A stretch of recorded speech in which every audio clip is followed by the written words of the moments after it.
just like I've known some pretty. he guy can be Rod that offensive. He was like very like kind of racist for a little while. And then he just went he was. We grew up. We went to school with fucking everybody. He was fine with fucking everybody. Like we grew up. We went to school. Never mind. Hey guys, it's hard for me to exactly figure out when this starts on the dot because it kind of like has a sort of delay. How long were we? No, not long at all. It just hit. Okay, cool. And we have a comment from a while ago from Logan Elliott saying nice with a thumbs up. Sweet. Whoever you are, Logan, thank you. Okay, cool. Everything seems to be working fine. Hopefully we don't crackle over like last time. That wasn't too good. Those should be good. Mine probably needs to go up. So today we have me groaning. That's always. I was thinking we have a couple segments. Politically incorrect, which will be anything in the news or any opinion that's not the popular opinion. You know, like if you don't support the troops, if you don't like Muslims, if you don't like raisins, things like that. If you don't like Christians. Yeah, go right ahead. That could be right. Black people, anything. Jewish people. Come on. Yep. Anything that would any buzzwords that kind of get the blood flowing. That's what we like. Send us please some comments so we can try to start getting an idea on that topic. I got to get into the Facebook here so I can... Oh, the book of the face. Figure out what's going on. Yep. And we have... I want to do the what's in your trunk / truck bed, because that's always good. And there's always something weird. Trust me, I just found some, well, actually, I'll save it. It's kind of gross in the back of my car. And I'm trying to wing this off the top of my head. The notes that were in my head. Diesel. Galactic news. We had something from the last one we were going to talk about the space, but I forgot what it was. What? Guns. Well, we can talk about guns. Guns. Joe recently made beer, so that's cool. And I want to talk about... We were going to talk about Irish car bombs and maybe the history of such. Different things about beer. We'll log Sean out of here because I'm on Internet Explorer now. That's me. No, that's you, yeah. Nope, Sean. Oh, weird. It's because you were on the Chrome. Oh, okay, cool. And for some reason, the YouTube broadcast does not support Chrome. So I'm forced to use Internet Explorer for this show. Thank you to Internet Explorer, everybody. The only time I'll ever say that.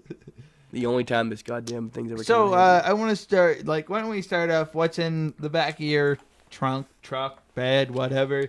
For a while, I drove around. By the way, my name's Joe. I'm the co-host here.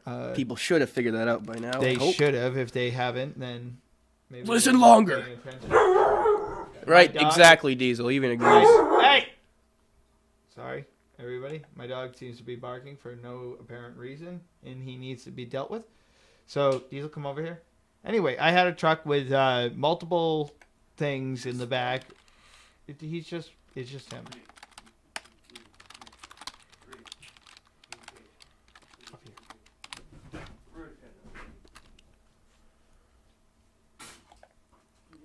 Sorry, we're doing dog things. Yeah, dog things. Okay, so I had multiple, plants or weeds or whatever you want to call them growing in the back of my truck for a long period of time. And now I struggle with other things in the back of my trunk. I had Tony's bath towel in the back of my... Yep, for a while, too. In my car, for probably 3 months, I want to say. 3 months in the back of my car, but Probably.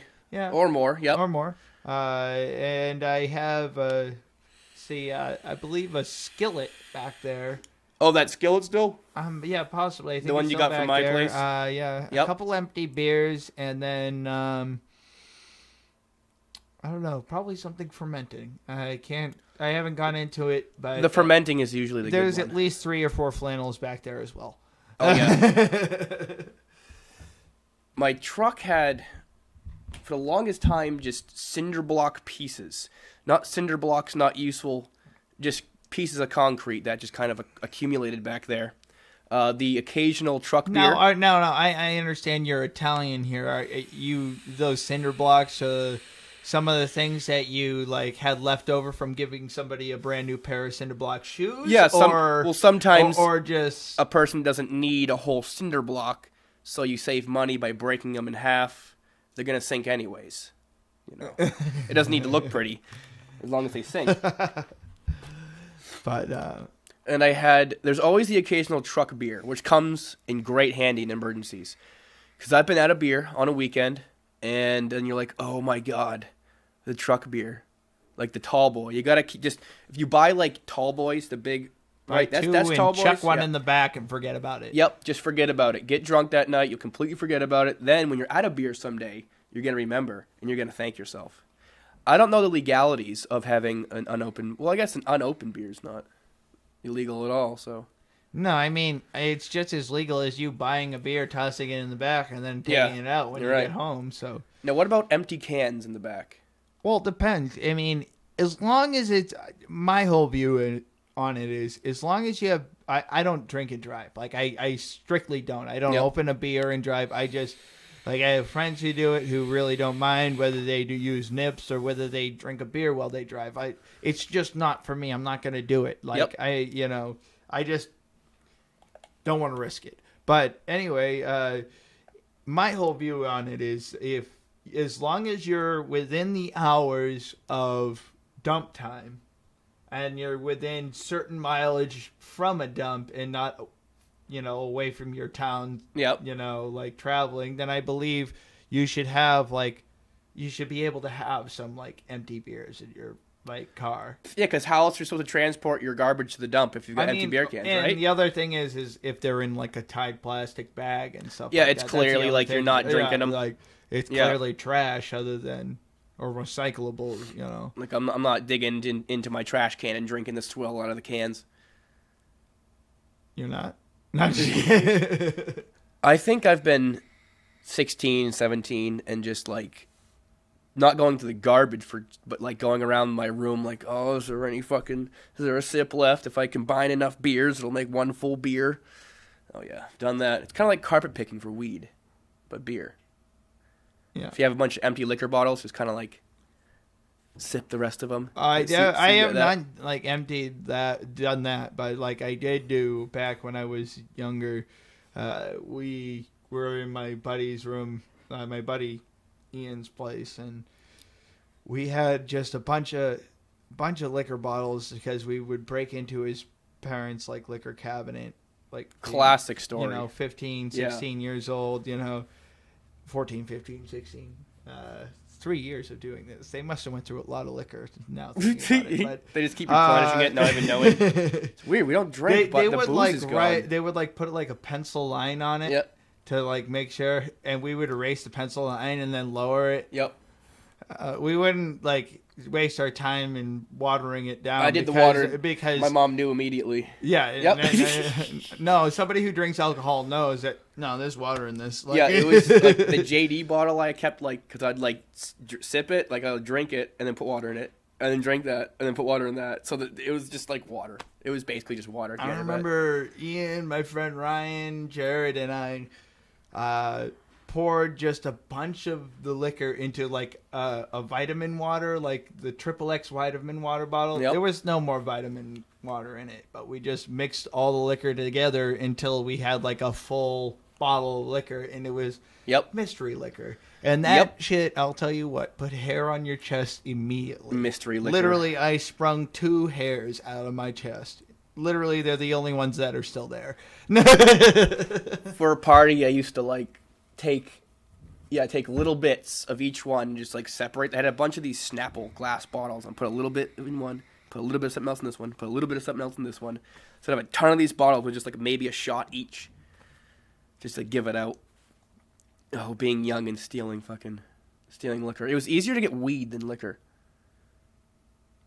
For me, when we were 16, I could get weed way easier than getting liquor. Cigarettes. Cigarettes were a bitch. Those seemed to be a bitch. because no one wanted to buy them for you, and no one was selling them on the black market. You know. You can always acquire some sort of liquor by breaking in somehow. Oh yeah. Guys, so, what I want to talk about. Wow, this is great radio. Good thing no one's here right now. But, well, the elections are coming up, and on the primary, this year is going to be the vote for the legalization of recreational marijuana in New Hampshire. I highly suggest all you stoners, anarchists, any of the rest.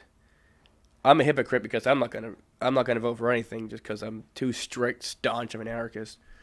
But get out there and at least fucking vote for Optimus Prime for president. Who cares about that? But vote for the legalization because that is going on the ballot this year. Let's pray to God we can do that. And not just for legalization. If you don't believe in voting for president, at least try and vote for your local town politics because at least if you start at the bottom, we can work our way up. You know, starting starts here. I mean, we can talk to our local government here. You can talk to our town selectmen. Anywhere here, I mean, you may not be able to talk to your senator or your representative directly, but you may be able to talk to these people. And who knows, starting from the bottom may help you work up to the top. And you literally can just go to their house if you want, make an appointment, and be like, hey, what up? You're not going to be able to go to talk to one of the presidential candidates in person. That's never going to happen. Well, I talked to McCain once, but that was... Old wet noodle, huh? Yeah, old wet noodle. Tell you what, that dude had the worst handshake in the world. But he did spend 3 years in the Hillaway Hilton in Vietnam as a POW, so, his bones probably don't work that well anymore. Probably don't. Oh, yeah, I wanted to throw what was in the back of my Saab. First, I took out, what was that? Was it a pie? No, a pumpkin pie. We had an old pumpkin pie that was back there for, I want to say, at least a year. It had to be because I got it last winter. Breaking news. We have in Tony's trunk an old pumpkin pie that has been in there for at least a year. This winter, the reoccurrence of the first pie, never seen before again, but now emerges. The pie this winter. One pie, one trunk, one sob. A lot of mold. Tony get rid of it, or will he eat it? Probably never get rid of it. You'll find out next winter. I think we lit it on fire. Yeah, we did. We threw it into a barrel and sparked it Oh, up. yeah, that's where that went. Yep. Thank God that's gone. There's always something good. That should be another section. What do you burn in a barrel? That's a god. Yeah, what do you burn?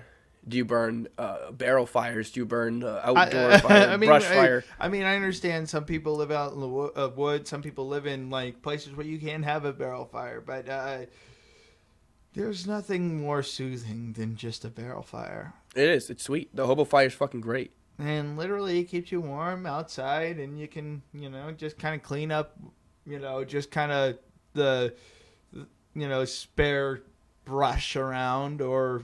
Yeah, you can toss anything in that bitch. Garbage, oil, who cares? Just burn it. It's going to be sent to an incinerator anyways, so... Yep. Well, at least they're not doing the old way Paul Murphy did it. Hall Murphy? Hall Murphy, yeah. It keeps the mosquitoes away. Yes, my grandfather, first off, would burn all of his garbage. It didn't matter. He burnt it. He buried it. He did not go to the dump. Mr. Hall Murphy. Yep, old Irish bastard. And any of the oil from doing oil changes, we had this, gnarly swamp out back of my parents' house. He would just pour all of it in there. Transmission fluid, oil, old antifreeze, it didn't matter. No, we wouldn't do that now. It's so illegal. and that swamp is permafucked. That thing's never coming back. It's got this weird layer on it. It grows things. But he said it kept the mosquitoes away, god damn it. Kept the mosquitoes away. I didn't mean to, call your family out or anything. I mean, I'm sure mine have done some it's hilarious. ridiculous shit. I love that story. You can go digging out by this rock at my parents' house and just dig up old shoes and medicine bottles and shit. Everyone just burnt and buried their garbage in my family. It's just the way it goes. So I'm continuing the tradition. I have a dumpster and I still burn garbage. Well, I'll tell you this right now. My family used to live in Easton, Massachusetts. They actually the whole family house just sold. I believe it was built in like the late 1600s or early 1700s. Really fucking old. Like I'm telling you, the staircase was like probably about 80 degrees. Oh, my dad's you know? is like that. It's so sketchy. 80 degrees. You could like climb it like a ladder. Yeah, you gotta pretty much climb it like a ladder. Yep. But like my whole family was from like Easton area, and like my great grandmother and my great grandfather bought the house back in like I don't know, I want to say the 40s, and they've owned it ever since. And we just sold it. And you can go out back there and find old stuff that the family had left. There's old bricks. Like my family still has bricks built up because like the whole family dealt with like construction. Yep. So there's They like said old bricks laying like around. things from like old Boston, like old lanterns and stuff like That's that. cool. My grandfather has old street lights. Like That's wicked. from Like the old gas property. street lights? Yeah, the old gas street lights. That's really cool. Yeah. Yep, that's like going digging in cellar holes. Yeah. If you ever a cool New England pastime, guys, go out and find some cellar holes. Just go out on some booning trail, and I guarantee you'll at least find one. Just look off in the distance, look for any sort of a lot of stone wall coming into some sort of square, and you'll see a big hole. Look for a big hole with it's an old, Stone cellar buildup looks foundation. like yeah. You can find really cool stuff, especially if the fireplace was built into the foundation. That's where you can find cool shit, because during the Prohibition, people used to hide bottles of liquor by pulling out, like, bricks and stones and shit. So look around for, like, loose ones or something that seems out of place. We found medicine bottles stashed away, booze bottles. My dad's got old scythe blades, a yoke. That was cool. We found an ox yoke out there. Steel nails, homemade nails. We have a lot of shit from out there. Boots. A lot of fucking boots. Just got to be really careful of the wells. Yeah. Well, be careful of the wells. I lived down on a property in Francistown for about 2 years, and there was a lot of like houses out there, a lot of deaths, a lot of people running around and falling into wells which were not capped. Yep. So be aware what you're walking around on. Look especially around the if winter. You're in there, especially. I wouldn't go splunking in the winter. Well, actually. I don't unless know. it's you gotta like ice. The fall and the spring is probably the worst because you get the leaf cover, and even summertime because you got like grass cover and greenery covering up a lot of that stuff. Yeah, in the grass is wintertime bad. you got a lot of like frozen over stuff. It's just late winter into like summer. You want to look out for a lot of that stuff. And if you do go and if you find like an unmarked hole, me and my dad would put up a stick with a little twist flag on the well, just so people know, because it's just you're fucked. Yeah. A lot of those are dry, which is the worst, because you just go to the bottom, or they're not, and you'll like freeze and drown. So you'll die one way or the other. Is the point. Or you try to find a way to cap it. Like if there's like any branches, try put to some cover thick it shit up, over it. Put some stuff over it, and then put a flag up so at least people know there's something. Yeah, don't fuck around. Yeah. It's really fun out there. That shit's cool. What was it? This thing you're talking about? So there was a situation that politically incorrect. That recently. Well, it's not. I mean, we had a situation recently where 10, I believe. this US one. Yeah. Troops were taken into custody by Iranian soldiers. So is that a prisoner of war, or are they just? Well, from what I mean, I know people may get like scared about this, but like it seems like the story they're gonna be released soon, and it's not really too much to worry about, but it may spark some, internal matters because something the last political is time gonna where happen. we had like Iranian problems and hostages or people in custody. Reagan. It was like really Reagan. Reagan. Reagan and what was it? Carter. Yep. Reagan and Carter era. Reagan got the It did not turn crisis out over. really well until Reagan. So it probably has something to do with the CIA or FBI. Something to do with CIA. It always is, anyways. But Well, let's not get ourselves on the radar here. Yep. Whoop, boop, boop. We're definitely all being watched anyways. This show specifically, they know what's going on in this show. And for any... They wouldn't waste their time. Nope. Actually, they would not waste No, they wouldn't. Speaking of the cannabis, any New Hampshire patients out there that looking to get on the train, they are issuing cards out now. So just all you got to do is go to your doctor. You got to get a recommendation from them. And then instead of doing the paperwork yourself, you can go to if you're around the southern New Hampshire area, Therapeutic Cannabis Program. Right in Concord. It's open 9 to 5. It's right on Main Street. Just look it up. There's a website and shit. You can go in there with your recommendation. They'll walk you through all the steps you need to do, and you can get your weed. Now, there's no dispensaries open yet, but you can just grow your own, which is what I'm looking to do anyways. You can grow up to 6 plants. Pretty sure 12 immature and 6 mature plants. You can have up to a quarter pound of product, and you can gift up to 1 ounce to another patient. As long as it's another patient. As long as it's another patient. Be very careful if you're in a situation where you plan on, say your buddy smokes pot and he's looking to do it recreationally. If you plan on giving it to him and he gets it and says he got it from you, it could be a very big issue. You're probably going to lose your license and you'll probably get a fine, and it's just... not good. Or arrested. Or probably arrested. Yeah. For like distributing or something. You'd probably get distribution. So yeah, still be careful on that. Unless the recreational pass, then we didn't get to worry about any of that, which would be sweet. Unless you want your insurance to pay for your weed, which is pretty cool. Because guess what? They'll have to if it's prescribed by a doctor. I mean, you probably could get dropped from some insurances. Like I know the VA has a problem with that because they're federally funded, which means that it's still federally illegal.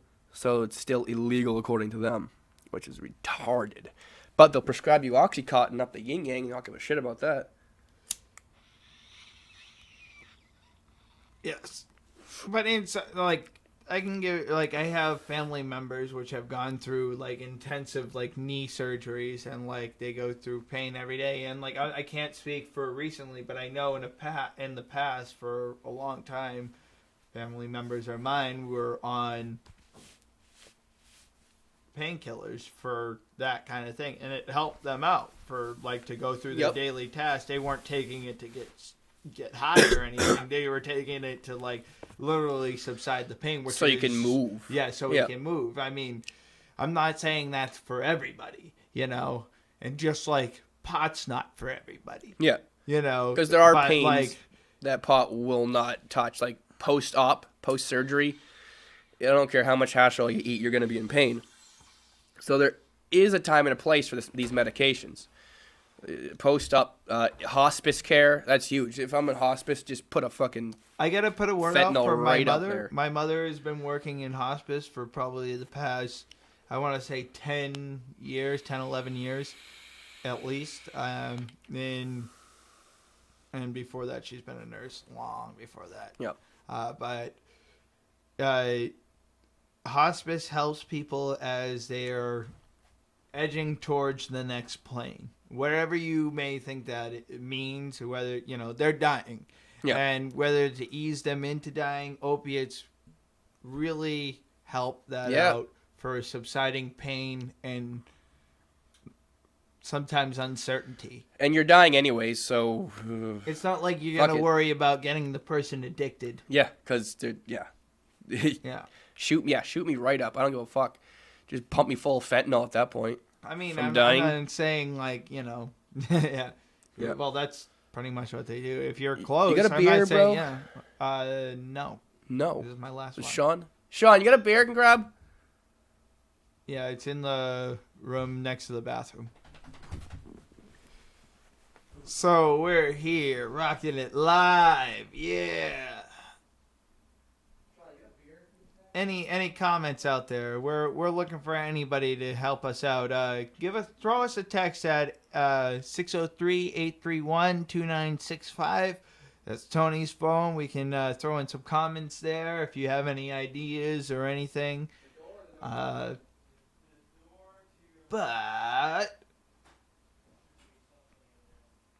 Yeah.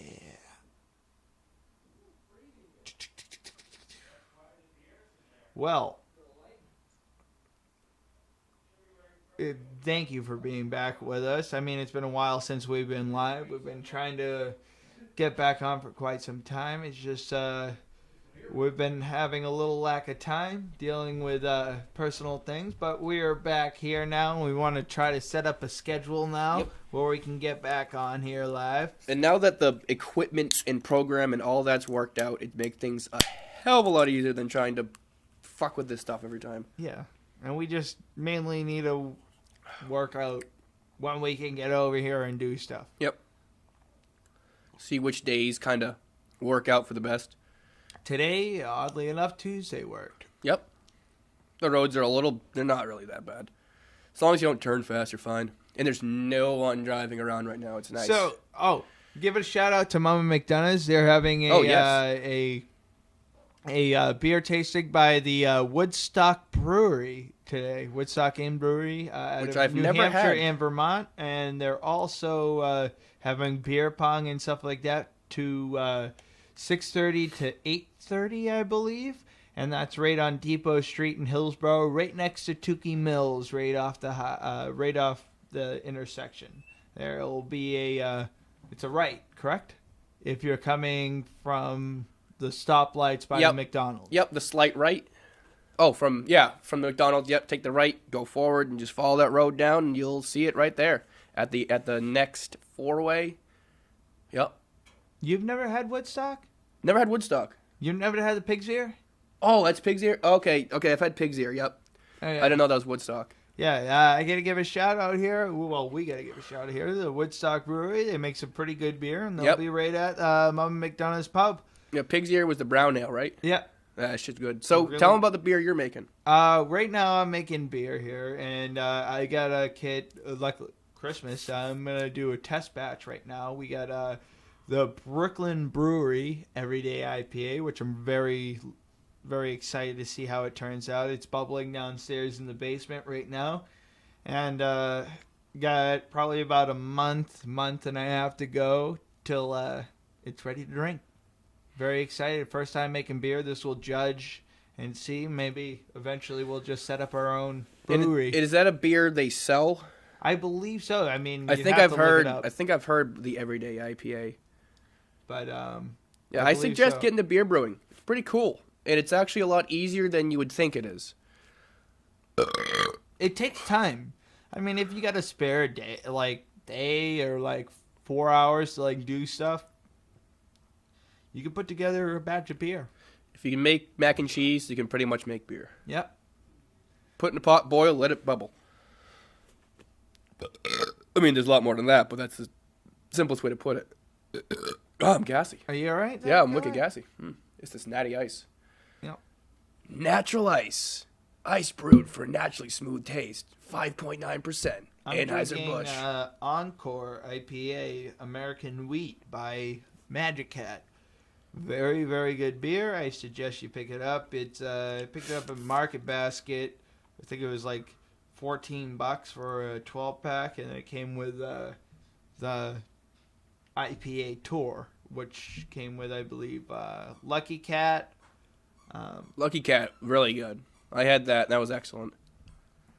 Squeeze, a grapefruit IPA. Electric Peel. Oh, yeah, that's Electric Peel. Yep. Grapefruit IPA, and then what was the other one? There was one more. Oh, High IPA. Yeah, High PA. Yeah. And it's like a dry hopped, extra hoppy IPA. Very, very good. Try it out. Oh yeah. So there's this thing. There's the what was in the news about?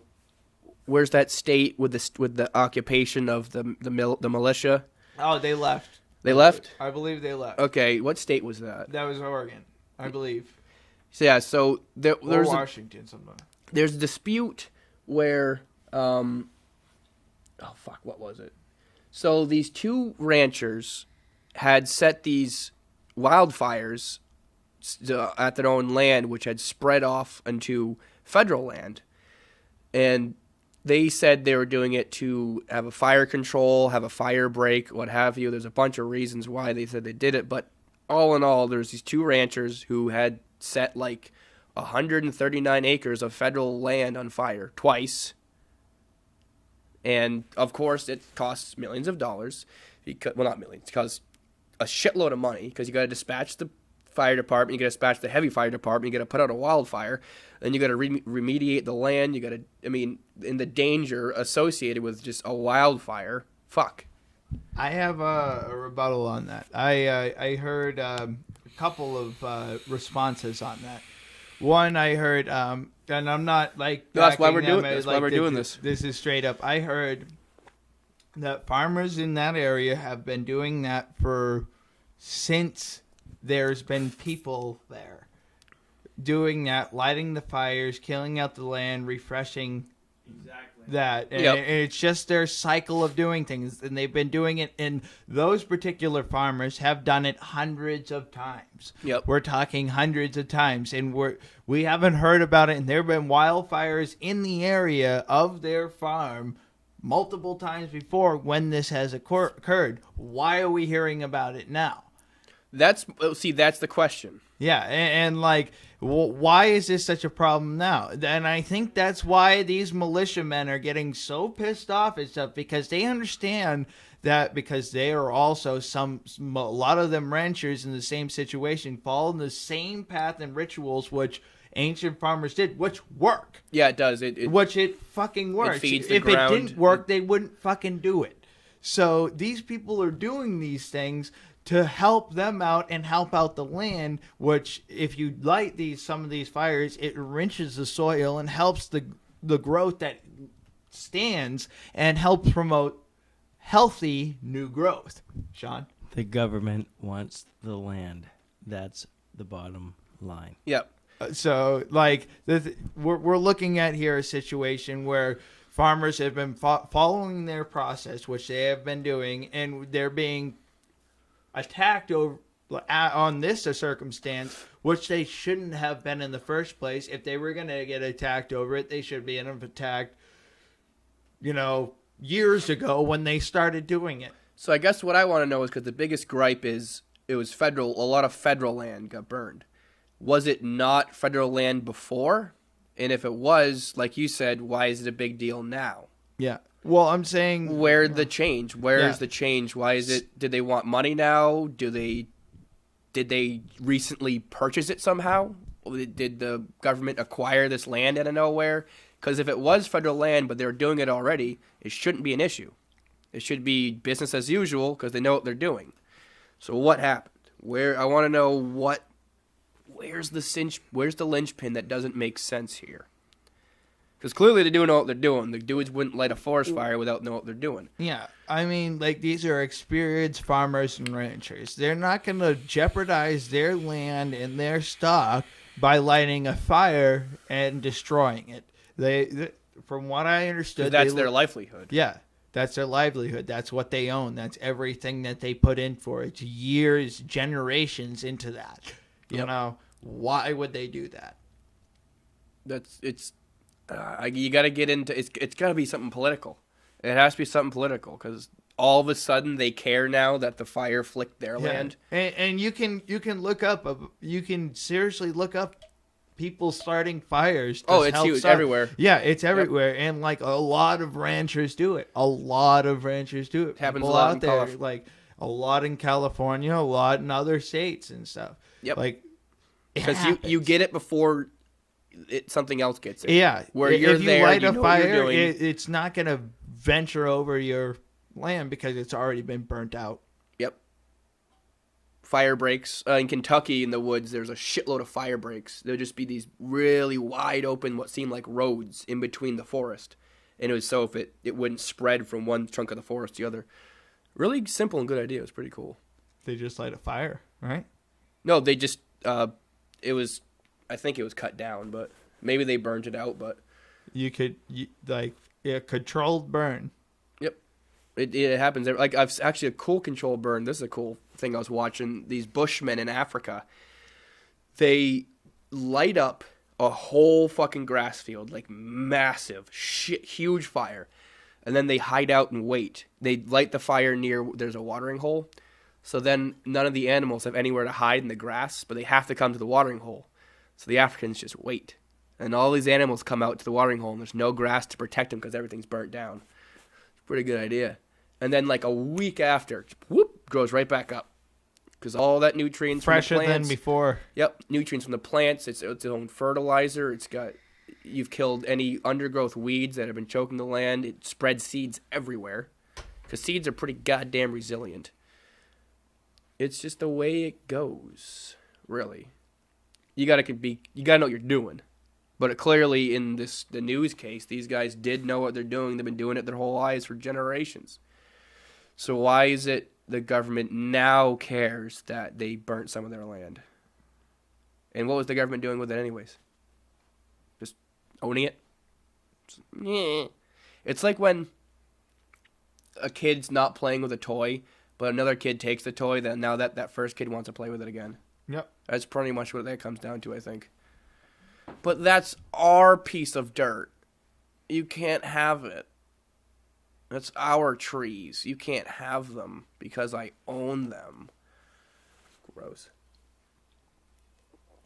So yeah, I think just talking about this, I've kind of... Because I was on the fence before, I didn't really know because I didn't really know much information. But yeah, it seems pretty legitimate. The militia went a little bit crazy, but that's what we need. But when you're protecting the right of some, like, I'm still, like, on the fence here, but, like, when you're protecting the right of somebody who's been doing something for 100 years and never got a problem with it, wasn't against the law then, and they've been, it's their process. It's just well, it goes. And they've been producing, and these ranchers probably contribute to, and imagine the source. Imagine the taxes I bet those dudes are paying on their land too, to the government. Yeah. Think about that. How many acres do they own? They're probably paying a shitload in taxes. So fuck off. You should keep these guys alive and working, if anything, so you can suck more tax money out of them.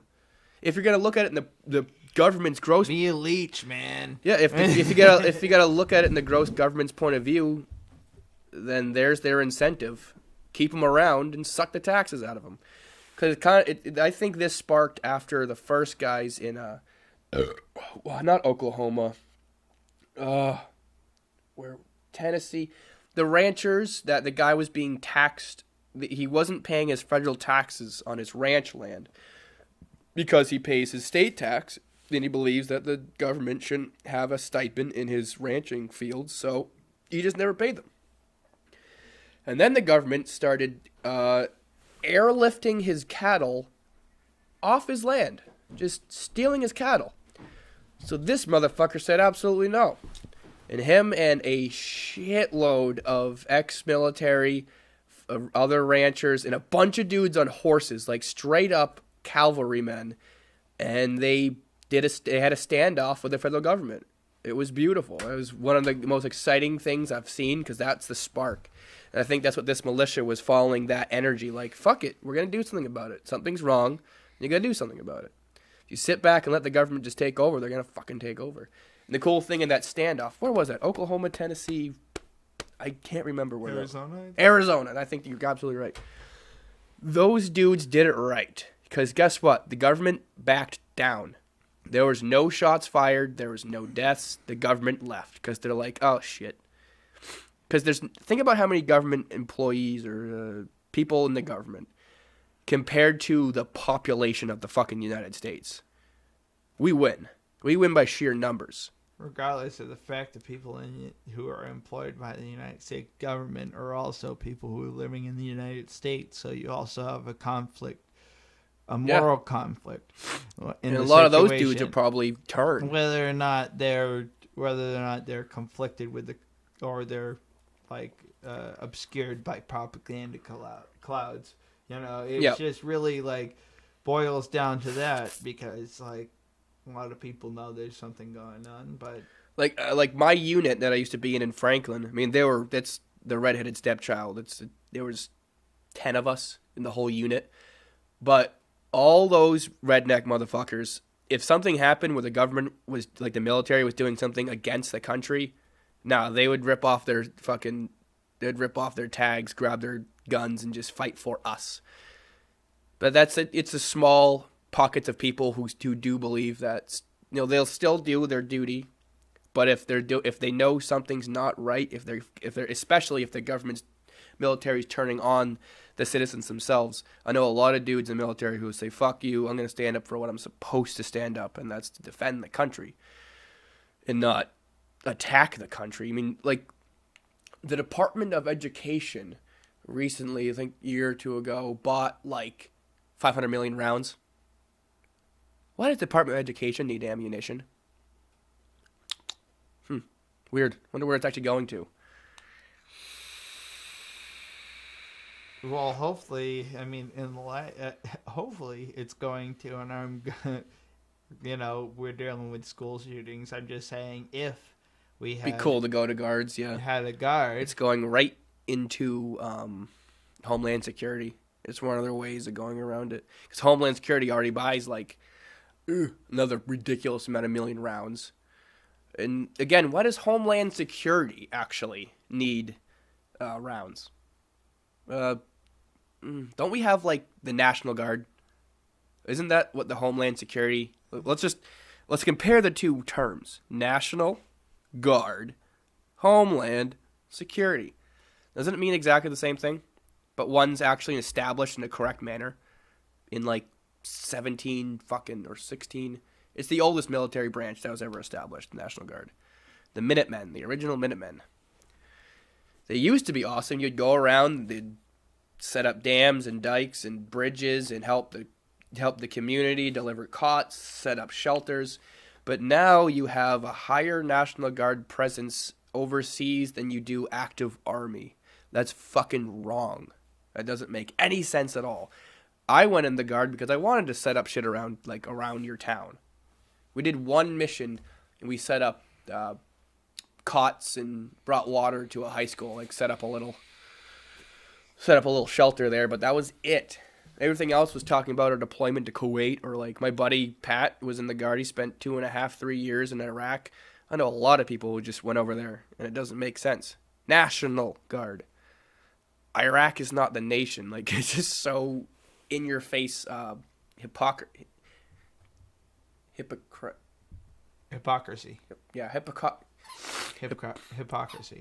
Yes.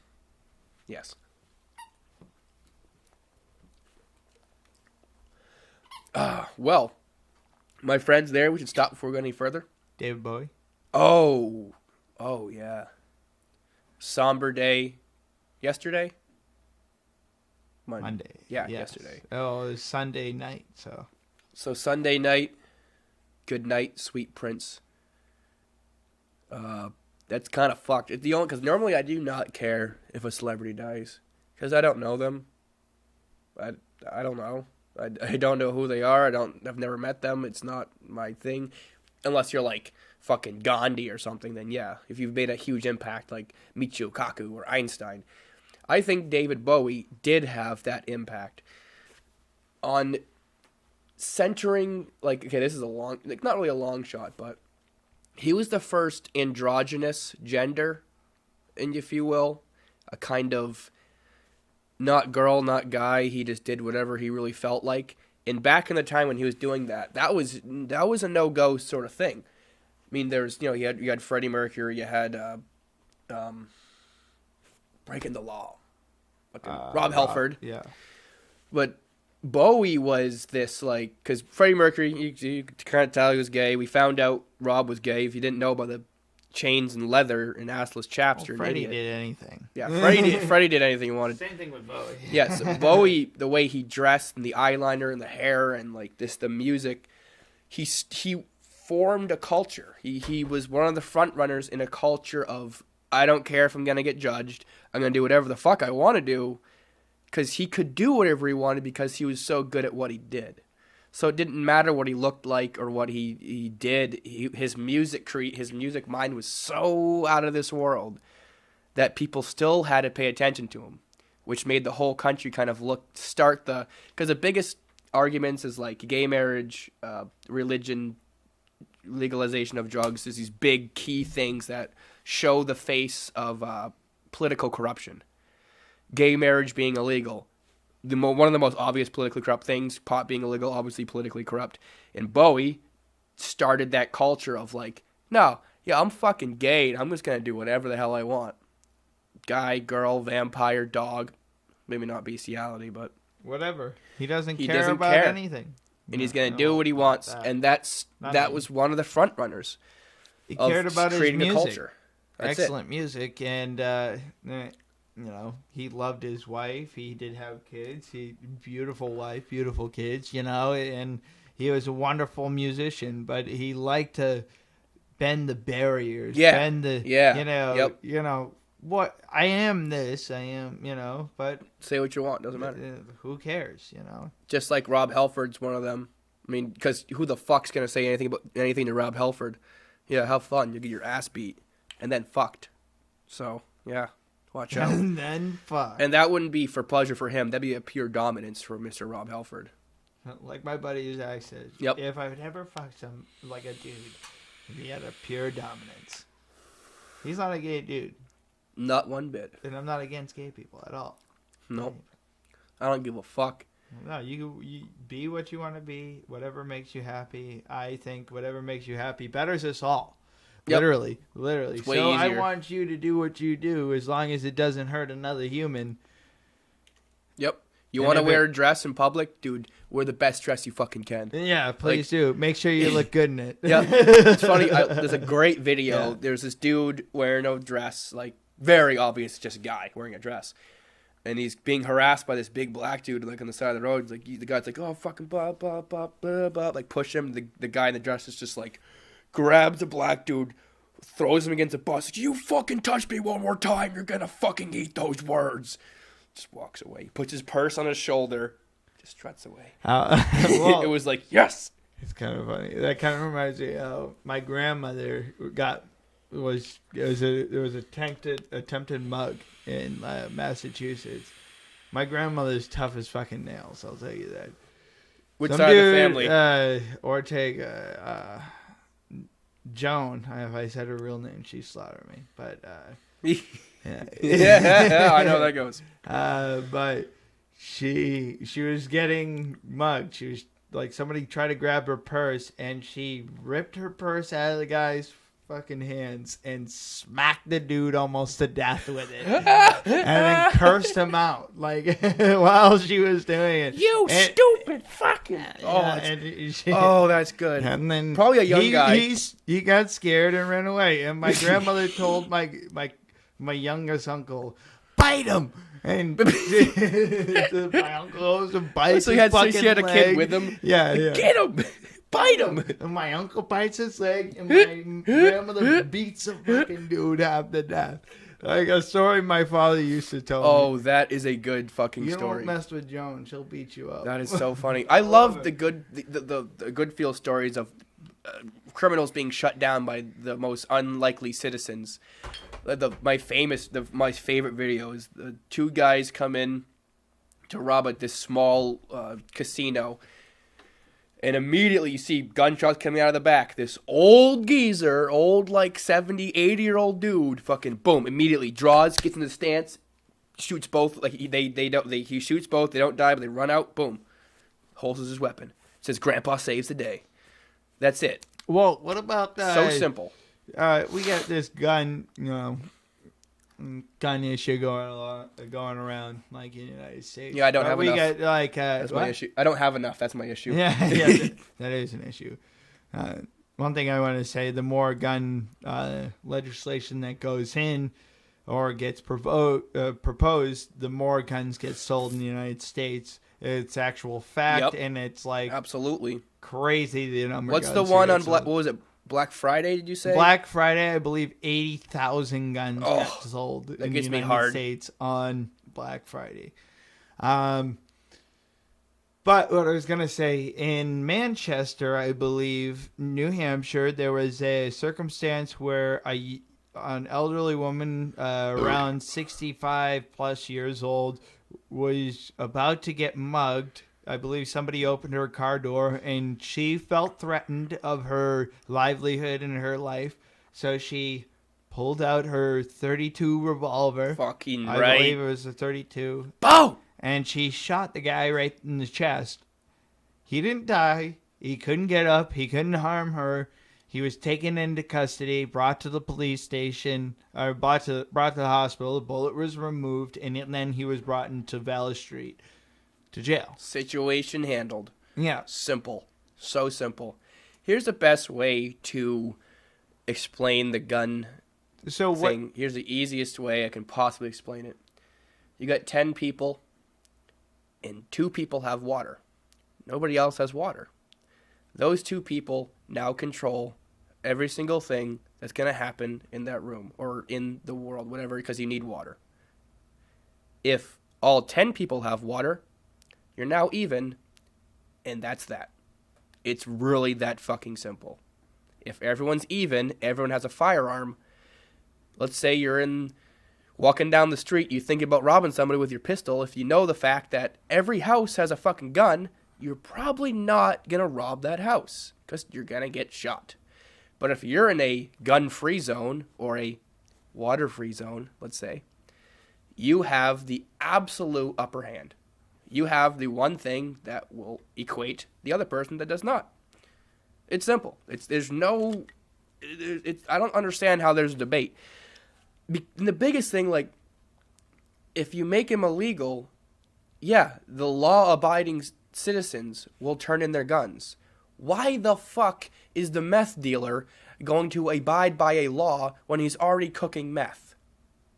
Well, you gotta, like, I can give you a prime example. I mean, a lot of people like to equate the situation to Australia, but as soon as Australia turned into their firearms, their crime rate had rocketed, like, to the ceiling. Exponentially. Like, bad.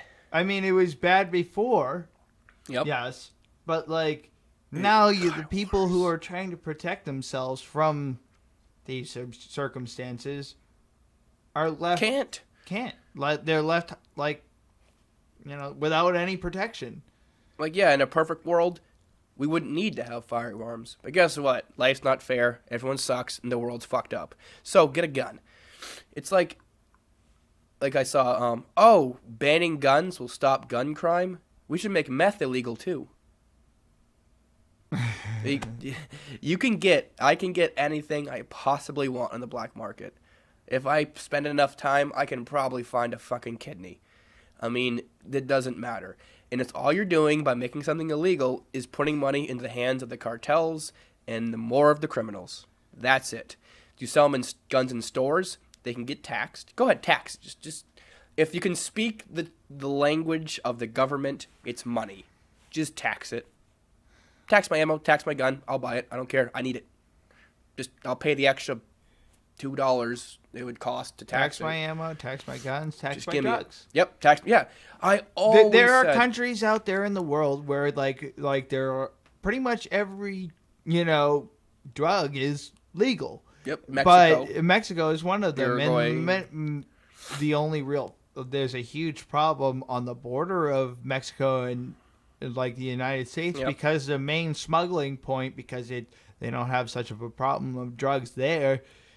It's a problem of trying to get it into the United States and people trying to get it in there. So there's a problem there. But there's a lot of, like, Mexico helps their addicts. Yeah, they do. They do. They provide, like, also everything's taxed and regulated. So if it's not right and it's not in the system, then it's getting audited and checked. And the place where it's not right at is probably going to shut down. Mexico is not as third world as you may think. No, it's you can find pockets of debauchery anywhere in any country, except for Monaco, not Monaco, but like you go to Detroit. Detroit looks like a war-torn country because it is. You can go to parts of California. You can go to Skid Row in California. You can go to parts of L.A. Oh, yeah. Ooh. Mexico. Get closer, Sean. Mexico, come on. The way the government is, it's not happy. Get down there. It's not happy down there at all. We had a Mexican, a female got sworn into a mayoral position I forgot where it was, but you can find it with an easy Google search. She got assassinated the next day after Oof. getting sworn in. And this is the mayors have been getting taken down. The ones that step up, they're going to speak out and step up against the corruption. They get assassinated. It's true. It's pretty fucked. Yeah, it is so pretty fucked down there, I guess. Lot of people, small area. Lot of fucking people. A lot. It's like India. There's no driving laws because you couldn't fucking do it. It's just too many goddamn people. Try to pull someone over to India. Have fun. It's a catch-22, and I talked to my mother a lot about this because she's an addiction specialist and counselor. The decriminalization of all substance. Because it's a wicked fine line. It's an incredibly fine line because are you enabling or are you helping? When you decriminalize it, like in Mexico, they decriminalized all drugs to reallocate funds to the policia instead of having the money just go to the cartels. But then again, you can walk into any pharmacy in Mexico and pretty much buy whatever you really feel like buying. Well, you can look like at Uruguay, Yeah, Uruguay is the same way. You can, but they're a lot more established. because I think it's all dependent. That's the thing. It's like you can't take a code of ethics or a law system or a culture system and just implement the same thing all around the world. Because the cultures will react differently to the laws or the guidelines. Japan is the only example I can give you that I know of where gun control works. I hate to say it because I love guns. I hate laws. I'm an anarchist. I want a nuke in my backyard, for Christ's sakes. But in Japan, there's one death from firearms a year. It's weird. They literally stopped all firearm deaths. Kind of weird. But who knows how many katana deaths there are, though? Who knows? There's probably fucking... Jeez. That tail. Dude, I hit the microphone. Oh, it get bent over that way. Microphone. All right, guys, we're at an hour, and we can keep going into gun control longer than I'll have time for. We could probably keep on talking forever. Yep. I mean, This is all recorded. We didn't have live listeners, but that's okay because it's all recorded, and that's actually where our European listeners come into play for some reason, like Logan, our European friend.